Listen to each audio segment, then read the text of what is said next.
Let me ask you something. How many Muslim countries are there in the world? 57. 57 flags, 57 governments, 57 armies, 57 opportunities to stand up, speak out, and stop genocide. And yet Gaza is screaming, and the response from most of the Muslim world is silence wrapped in diplomacy. It's silence softened by statements. It's silence disguised as strategy. But make no mistake, it's still silence. The Quran doesn't command us to be neutral in the face of oppression. It commands us to stand firmly for justice, even if it's against ourselves. So when we watch videos of children being pulled out of rubble, hospitals being bombed, and journalists being buried, and our leaders issue nothing more than weak condemnations, that's not leadership. That's cowardice. And you, me, the everyday Muslims, we're not off the hook, because sitting in comfort while our brothers and sisters die is not neutral. It's not innocent, it's complicity. So today I'm not here to sugarcoat the situation. I'm here to break it down, keynote by keynote, because educating ourselves is the first step to waking up the Ummah. And it starts with truth. Let's stop pretending like unity is a nice to have. It's not a decoration. It's not a decoration. It's not a social media hashtag. It's a divine command. Allah didn't give us the luxury of choosing when we want to stand united. The Quran makes it crystal clear, and hold firmly to the rope of Allah altogether, and do not become divided. Surah Al-Imran 3:10. This isn't poetic advice. This is a direct order. And yet as Gaza cries out in agony, the Ummah, this global community of believers that's supposed to function like one body, is shattered into fragments. We love to talk about how Muslims are one body. You'll hear that phrase tossed around a lot. When one part of the body hurts, the rest of the body feels it. But do we really? Do we actually feel the pain of our brothers and sisters in Gaza like it's our own child, our own mother, our own street being bombed? Or are we just parroting hadith without embodying it? Because if we were acting like one body, 57 nations would not be treating Gaza like it's a distant cousin at a family reunion. They would be treating Gaza like the beating heart of the Ummah. And when that heart is under attack, the whole body should be in defense mode. But instead, what do we see? Leaders issue safe, polished statements. They post filtered photos of summits and sit in front of microphones that carry no real weight. And many of us watch the news like it's a horror movie, tragic, emotional, but not real enough to act on. Here's the raw truth. We have forgotten that unity in Islam is not about slogans, it's about sacrifice. Real unity means when Gaza suffers, we suffer. It means we don't sleep comfortably while they're staying awake fearing the next missile. It means we mobilize economically, politically, emotionally, spiritually, like it's our own homeland under fire, because spiritually it is. And let's be clear, this isn't just about politics or borders. This is about faith. This is about obeying Allah's command to stand together, not to stand when it's easy, not to stand when it's popular, but to stand when it matters. Unity is not silence. Unity is not neutrality. Unity is the courage to call out injustice, no matter who the oppressor is, even if the oppressor is someone you're economically tied to or politically dependent on. That's the test. The lack of unity today doesn't just hurt Gaza, it weakens the entire Muslim world. It's a disease. It's the reason we can have vast resources, powerful armies, and still be treated like we have no voice. Because divided we are weak, and the oppressors know. The moment we remember who we are, not just citizens of Egypt, Pakistan, Indonesia, Turkey, and Saudi Arabia, but members of a single ummah, that's the moment we become unstoppable. But as long as we act like Gaza is someone else's problem, we will continue to watch history repeat itself in blood. So let me say this loud and clear. Unity is not an Instagram post. It's not lip service. It's lived action. It's policies. It's pressure. It's protest. It's aid. It's boycott. It's dua. It's being there in whatever way you can. Physically, financially, emotionally, spiritually. The Ummah is one body. And right now that body is paralyzed. It's time to wake it up, not tomorrow. Now, political power without a moral backbone is just noise dressed up in suits and microphones. And right now, that's exactly what we're witnessing across the Muslim world. 57 nations with armies, oil, wealth, and influence, and yet not a single one has taken a real courageous stand to stop the slaughter in Gaza. They have the resources to turn the world's attention upside down. They have the influence to shake global institutions. But instead, we get silence, symbolic statements, and summit selfies. Why? Because power without the will to use it for truth is hollow. It's a show. It's theater. Let's be honest, the Muslim world is not weak. That's a lie we've been fed and have tragically come to believe. The Muslim world is rich in land, in people, in faith, and in resources. Many of these countries have top-tier militaries. They're strategic allies in global economics. They sit on oil reserves that entire nations depend on. These aren't powerless victims. These are powerful players. And yet Gaza burns. Do you know what that tells us? It's not a question of can they act. It's a question of will they act. And the answer so far has been devastatingly clear. They won't, because action takes courage. Action requires risking something. Action means being willing to say, I stand for the oppressed, even if it cost me political capital, even if it cost me trade deals, even if it puts me in uncomfortable positions. And right now, very few leaders in the Muslim world have that kind of courage. This is what happens when we raise leaders who care more about chairs at global conferences than about their accountability in front of Allah. When we treat power like a status symbol instead of a trust. Because in Islam, leadership is not about prestige. It's a burden. The Prophet Muhammad said, each of you is a shepherd, and each of you is responsible for his flock. That responsibility includes defending the oppressed, not hiding behind excuses. And let's talk about those excuses for a second. It's complicated. We're working through diplomatic channels. We have to protect our own interests first. These are not valid Islamic responses in the face of genocide. These are the words of people who fear backlash more than they fear Allah. If you have the power to intervene and you choose not to, that's not neutrality.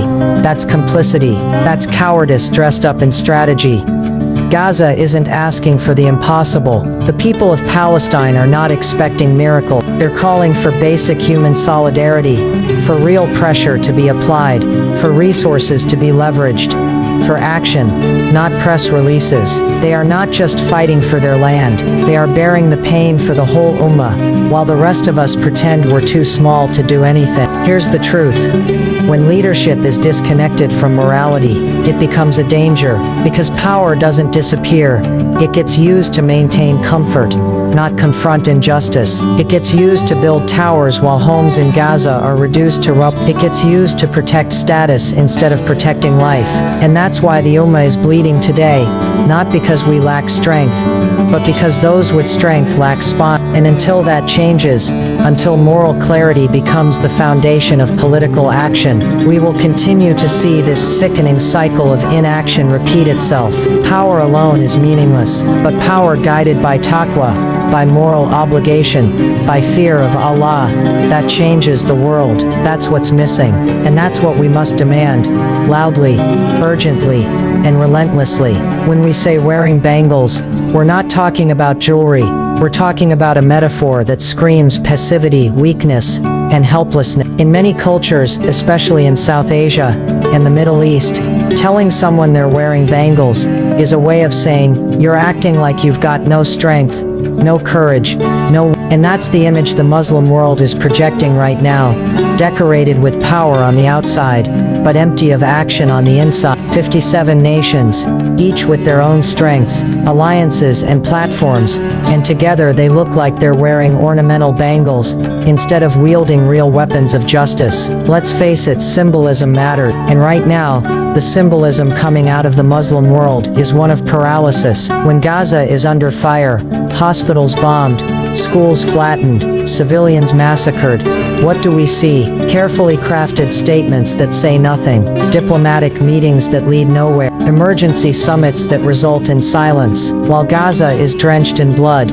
Muslim leaders are draped in suits, speaking in safe tones, and walking away from podiums with no plan, no urgency, no courage. This isn't just political failure, it's moral bankruptcy. Because when the Muslim Ummah, a global community that's supposed to stand for truth and justice, responds to genocide with formality and hesitation, that sends a loud message. We're not gonna stop it. We're not even gonna try. We'll talk about it, we'll post about it, we'll pray about it, but act, move, sacrifice, that's too much to ask. And let's be clear, this isn't just about what governments are doing, it's about the example they're set, because when leaders wear bangles instead of armor, the people start to believe that inaction is normal, that silence is safe, that concern is enough, but it's not enough.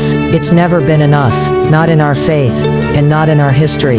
Islam doesn't teach passive resistance. Islam teaches standing up, speaking out, acting with conviction. The Prophet didn't wait for public opinion to shift before he spoke the truth.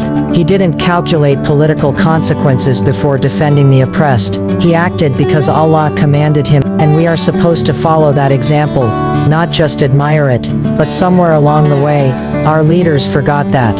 Somewhere along the way, strength turned into symbolism, and action turned into optics. Instead of using our collective power to push for real change like cutting ties, imposing sanctions, or leading global resistance, we use it to protect our own comfort, our own image, our own seats at international tables, and the price, Gaza pays it, with its children, with its future, with its soul. While leaders issue statements of deep concern, the people of Palestine are digging graves with their bare hands. They're not waiting for perfect diplomacy. They're praying for anyone to break the silence with real action. So the next time someone says wearing bangles, understand this, it's not a joke. It's a painful description of what happens when strength is wasted, when influence is ignored, and when the cries of the oppressed are answered with gestures, instead of sacrifice. It's what happens when courage is replaced with calculation, and we should be ashamed, because the Ummah was never meant to be decorative. We were meant to be decisive. We were meant to be a force for truth. And until we throw off those bangles and start moving like a real body, the world will continue to treat us like we're powerless, because we keep acting like we are. There's a deep and bitter irony playing out right now. While Gaza bleeds, Muslim nations, rich in oil, rich in land, rich in population, sit in silence, as if their hands are tied. 57 countries, more than 1.9 billion Muslims, and still nothing changes. No bold political stances, no coordinated resistance, just photo ops, press releases, and empty rhetoric. And let's be honest, if you have strength but choose not to use it, then in the eyes of the oppressed, you're no different than the one doing the oppressing. This isn't a question of capability. The Muslim world is not lacking in influence. These nations have wealth that fuels global economies. They control ports, trade routes, airspace. They have armies, media networks, and seats in international institutions. They hold diplomatic keys that could lock or unlock powerful doors. But in the face of Palestinian genocide, all this strength amounts to silence. That silence isn't peace, it's betrayal. Gaza doesn't just need our pity, it needs protection, it needs policy, it needs pressure, and the nations best equipped to deliver that are doing the least. Why? Because unity without action is just decoration. Because diplomacy without courage is just cowardice. The truth is, many of these governments are entangled in systems that value their trade deals and international image more than they value Muslim life. They fear being isolated by the West more than they fear standing in front of Allah on Judgment Day. So they wait, hoping someone else will take the first step, hoping public opinion will shift enough to give them permission to act. But when children are being pulled from rubble, when mothers are cradling their dead babies, that's not the time for hesitation, that's the time for action. And don't be fooled. The world is watching, the oppressed are watching, the youth are watching. People are looking at Muslim nations and wondering, where is your strength? Where is your outrage? Where is your leadership? You have oil that powers nations. You have wealth that can move markets. You have armies that rival superpowers. And yet you respond to genocide with strongly worded tweets. This is not a strength problem. This is a spine problem. This is a crisis of will. What would it look like if 57 nations stood together for Gaza, not just with words, with action, cutting diplomatic ties, halting exports, blocking airspace, launching humanitarian convoy, funding reconstruction, taking Israel to the International Criminal Court, demanding accountability, supporting resistance, standing shoulder to shoulder with the oppressed, and saying we will not be silent while our brothers and sisters are slaughtered. That would send shockwaves through the world. That would change the game. That would remind the world that Muslims don't just bleed together, we stand together. But for now we are fragmented, we are scattered, we are loud in emotion, but quiet in execution, and Gaza suffers for it. The people of Palestine, who stand with stones against tanks, with faith against firepower, are more courageous than entire governments. They are showing the world what real strength looks like. Meanwhile, the ones with real power are playing it safe, comfortable in palaces, while Gaza is buried in rubble.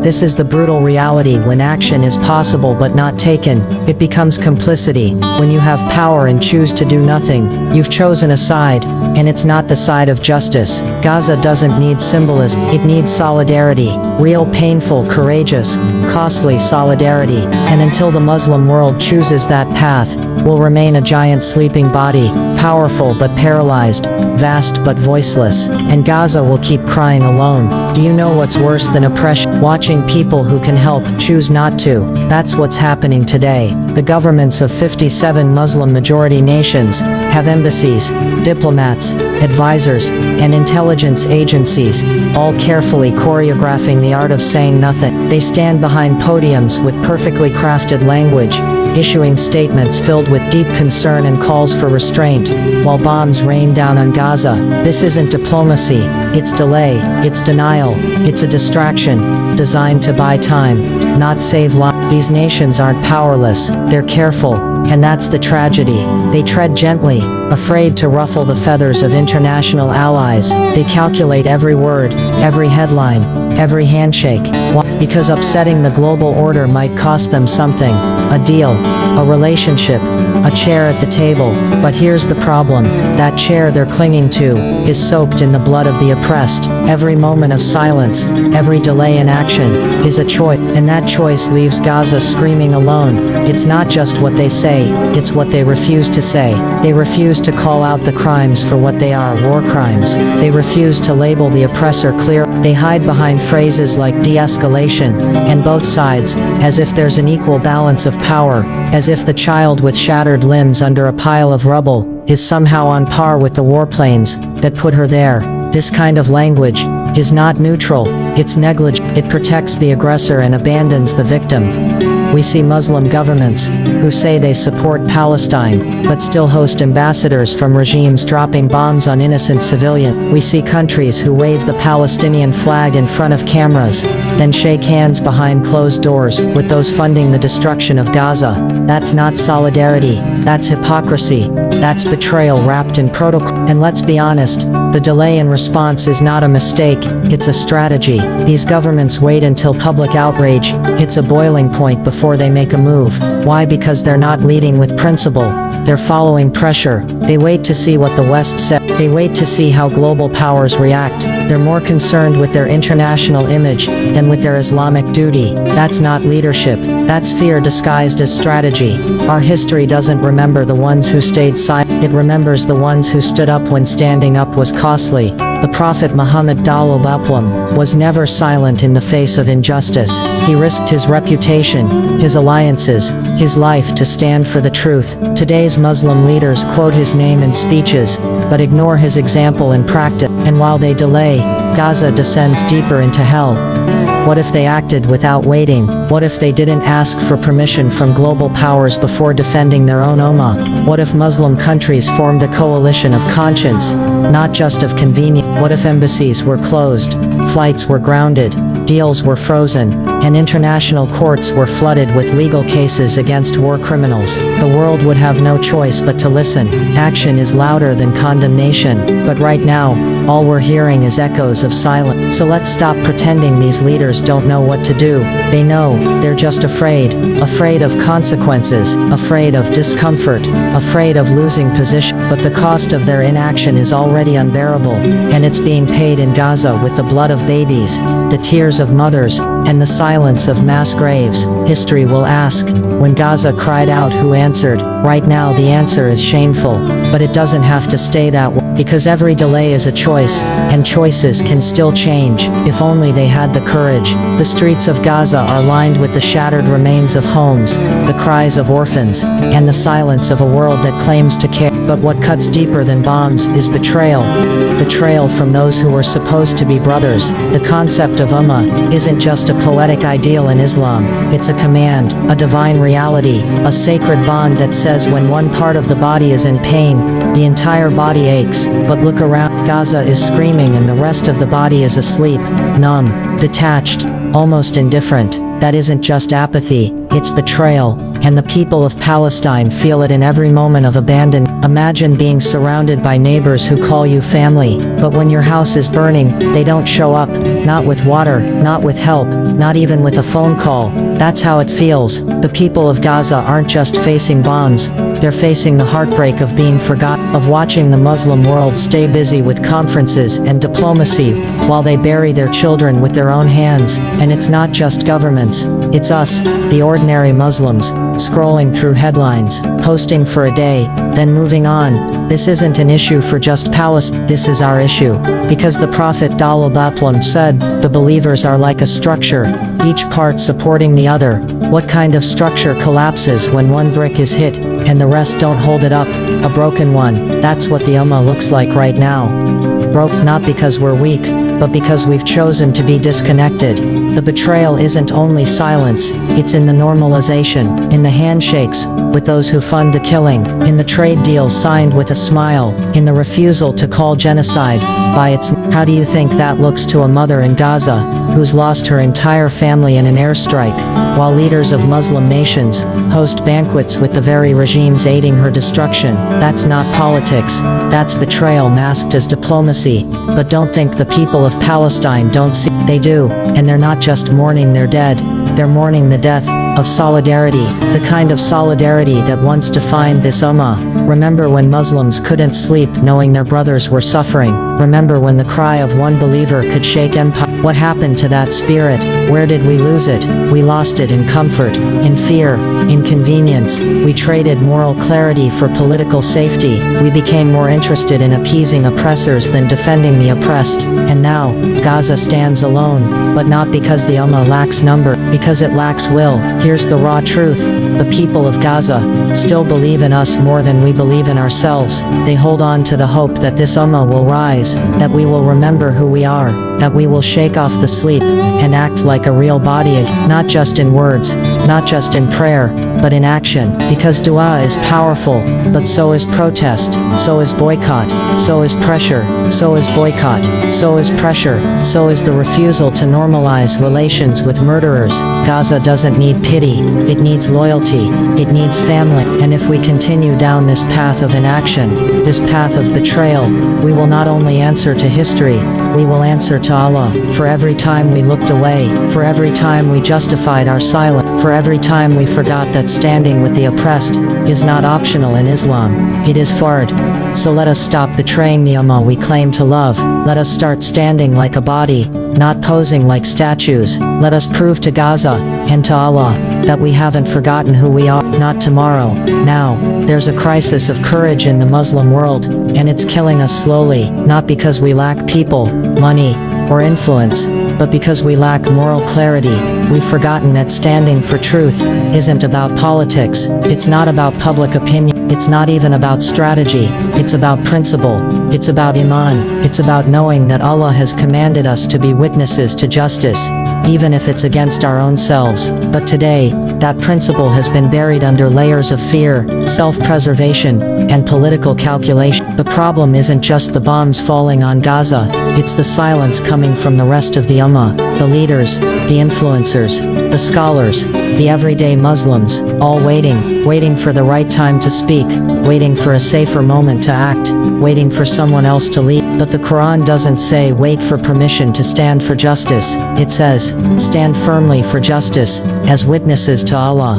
4:35. Not when it's convenient, not when it's safe. Now, we've made silence a survival strategy. We've convinced ourselves that being quiet is wisdom, that being neutral is diplomacy, but neutrality in the face of genocide is not wisdom, it's weakness, and silence in the face of oppression is not neutrality, it's betrayal. There is no such thing as being apolitical when children are being killed in broad daylight. There is no such thing as staying neutral when hospitals, homes and mosques are turned into rubble. And let's be honest, the fear isn't imaginary. There are consequences. Speaking out might cost a position, a career, a deal, even freedom. But since when did Muslims ever wait for safety before doing what's right? The Prophet ﷺ didn't wait for safety before proclaiming the truth. Bilal didn't wait for safety before shouting Ahad, Ahad, under torture. The companions didn't wait for the right moment. They created the moment through courage. So what's our excuse? We need moral clarity more than we need political strategy. We need people who fear Allah more than they fear backlash. Because the oppression in Gaza is not happening in the dark, it's happening in broad daylight, and the world is watching who speaks and who stays silent.